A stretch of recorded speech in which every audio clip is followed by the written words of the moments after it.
Hey everybody, this is your host T, Kim, Hello?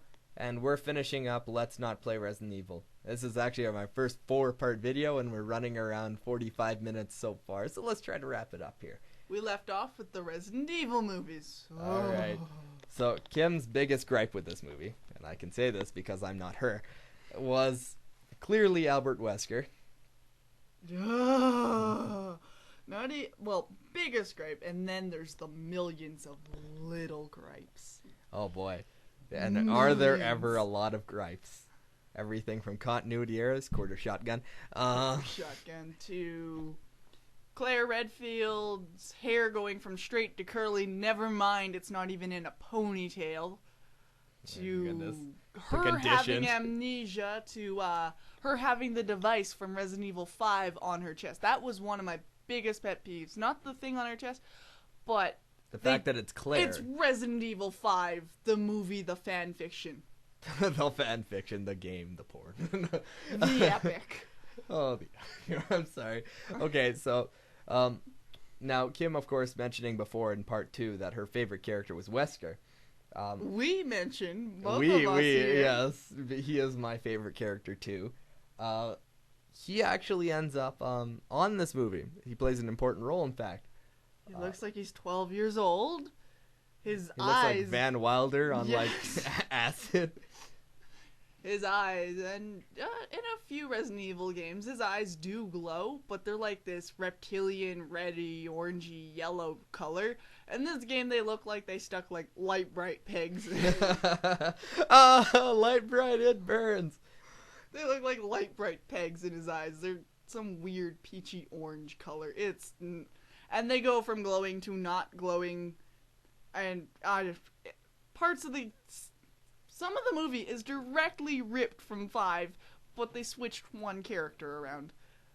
It's so much, I don't even know where to start. It even goes as far as like the unexplainable characters that die because they don't really need them.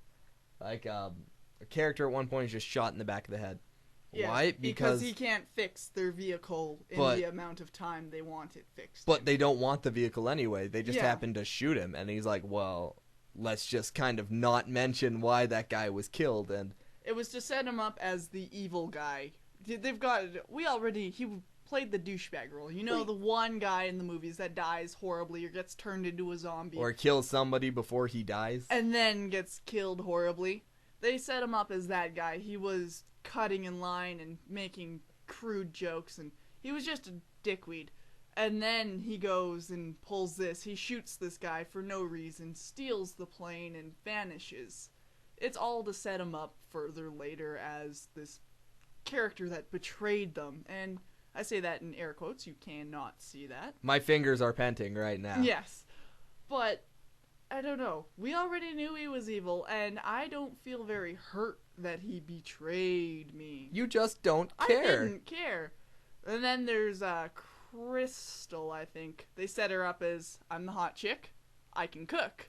And then later on, and I mean this literally, spoilers kind of, they go to swim through water, and she's like, I'm coming too. I'm like, oh, she's dead. I used to be the high school swim team champion. Oh, she is so dead. If you look at the scene, though, it's hilarious because you have Chris. He can't die. Because, I mean, if you've seen a trailer, you know he's going to live further than this. You have Claire. She can't die. Claire wasn't even there. Oh, it was Alice. Yeah, she's the main Alice character. is the main character. She's not gonna die. She's not going to die, and then you just see hot random chick who's been in the movie for 10 minutes and suddenly is the swim team champion. You're like, oh, she's dead. She's not making it out of there. And it's easy. You can call this movie as you go. He's going to be the first to die. Hot chick goes next. Then this dickhead. Then this, like, The pleasant Asian. Asian guy. Pleasant Spanish dude next, you know? This pleasant Spanish dude was like the first one though. Oh, yeah. Yeah, like, but you still look at it and you're like, you can he's point dead, this out. he's next. Oh, black man, he's dead. All right, so any closing comments on the Resident Evil series? Something you want to tell people? Something you would recommend? Maybe a starting game or something like that? Starting game, actually, 4. A lot of people really start with 4, and they really dig 4. That's what I started my friend who never played the games because of the movies. She saw the movies and thought, oh, the games are going to be as corny and bad and lame as the movies. They're killing our franchise. They are. They really are. We didn't even get to talk about what was wrong with Wesker.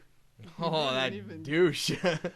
We didn't even we didn't scratch the surface. Okay, for real though, guys, before we take the movie out, if you want to go see zombies get shot, you're going to see this movie. And just go see it, because it's bad, but it's corny bad to the point where you can probably get a laugh or two or even a joke out of it. I'll ingest you. Oh, nothing to say. But for real, go. Oh, so much to say in so little time. Yeah, we can't do that in an hour. And but, not enough bleepy things for my swearing. I mean, really, you couldn't. Oh, you couldn't even include. Oh, I'm so adding that video later. I'm sure I'll find a way to put that or steal that from something. Anyway, so the point is I guess everyone would be wise to start with 4. It's a little different from the normal games, but it's probably going to get you interested enough to go back and find out the backstory, right? It fixes the gameplay enough that, you know, if you really do enjoy where they're going in the series and whatnot, you will go back and play them, despite the flaws with zombies being around the corner and you can't shoot them, or just little things that you don't notice after a while. You grow to love it and look past the flaws. It's just kind of something you're willing to accept for a series that you love so much. The fact that a face looks like an ass. I love that face. All right, so I guess what we're really saying here is ignore the movies. Ignore them. Ignore the movies. It's a classic zombie survival game. I don't believe either of us have played Silent Hill. Or, well, you have. I have played Silent Hill. I do enjoy it, but it is definitely a different type of survival. Okay, horror. I don't get spooked a lot, but I can't play Survival Hill. Well, you could call it that. And it terrifies me. At least in Resident Evil, I have a gun. Yeah, and if something comes towards me, I can shoot at it. But if I'm playing Silent Hill, here's a rusty nail. There's a big scary monster. You better kill it. Please, I played 2 first, and they stuck me down. I think it was 2. They stuck me down, and there's an Ash baby sitting in front of me, and I'm like, what do I do? I'm dead. Okay, let's try this again. I'm dead. Didn't even get a second chance. It took me the longest time to figure out how to get past that Ash baby. Scarovision, my friends. Yes. So I'd say Resident Evil gets my approval, 100%. If you really need to see movies, please do. I guess that's all we really have to say. So. Oh, I have so much more to say on the movies. You guys just don't get to hear it. You don't get to hear her cursing. Maybe we'll add it later. One day. I'm your host. One day, or I'll go home and do it without you. So this is me and Kim for Let's Not Play Resident Evil.